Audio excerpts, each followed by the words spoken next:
Hi everyone, I'm Amaya McDonald and I'm an intern with the Stony Brook Career Center, and I'm here today with Brett Bodnar from Educator's Ally. Hi Brett, can you tell us a little bit about yourself and the company? Yeah. Hi, Maya. Thank you for having me. Excited to be speaking with you. So I work for a company called Educator's Ally, as Maya mentioned, and we are a placement agency that helps private schools throughout the country with their hiring. We place everywhere from first-year teachers through senior level administrators in classroom positions, as well as non-classroom roles such as those in admissions or development or athletics. And we really pride ourselves on taking a personal approach to this work and getting to know our schools very well and our candidates well and what makes each one different. Every school and every educator is different, so it's important to us to get to know that and to refer our candidates to schools and communities that are the right fit for them and appropriate for what they're looking for, as well as their background and experiences.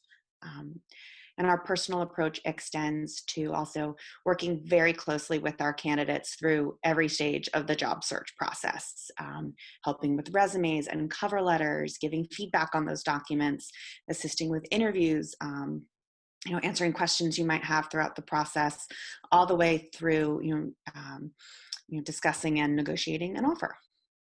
Thank you. So, Educator's Ally will be joining us at the Diversity Recruitment Networking event on November 6th at Stony Brook University.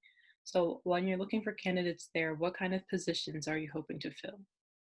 Yeah, so a lot of the schools we work with have positions for recent graduates, and those are called associate or assistant teachers or fellows. And these are essentially teacher training roles. Every school structures their program slightly differently, but essentially you are paired with a mentor head teacher, and either you are team teaching or you observe them teach a lesson, then you teach a lesson to your own students.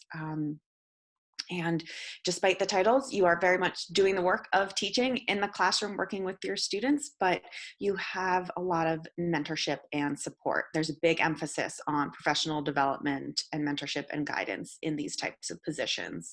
You're not just thrown in the deep end day one saying, here are your third graders, good luck, or, here's your freshman biology class. They're designed to, grow with you as you progress, give more responsibilities as you develop your skills to be a teacher. And you don't need to have been an education major for these positions. Just any demonstrated interest in working with students, and whether that's mentoring, teaching, tutoring, volunteering, camp counseling in the summers, babysitting, again, any position that shows that you enjoy working with kids, and that's been an interest that you have had. And oftentimes these schools will hire a whole cohort of associate teachers or fellows. So you have a group of your peers for that additional support as well. Those groups will often meet regularly, weekly or biweekly, to discuss, different topics in teaching and, again, working on your skills in the classroom. Sometimes as well, these programs have a grad school component. They either encourage or require candidates to also be enrolled in grad school. They frequently will provide some sort of stipend for grad school tuition. Again, it varies school to school, but that's always a plus. And so in addition to these associate teacher and fellows positions, though, we also are recruiting for head teaching positions for those who might be, maybe enrolled in grad school, or have a little more background and experience in the classroom. Thank you. Can you tell us a little bit about the promotion of diversity and inclusion at Educators Ally? Yeah, so it's very important to us, and it has long been a top priority at the schools who we recruit for. And many of the schools or pretty much all of the schools that we recruit with, have very robust diversity, equity, and inclusion initiatives in their school. And again, every school is a little bit different, but that often means they have affinity groups, both for students and faculty. not just faculty and students of color, but LGBTQ students as well, or um, diversity in any and all forms. The schools we work with are also taking, a great deeper look into their curriculum, and our underrepresented voices and texts being included in the lessons, as they well should be.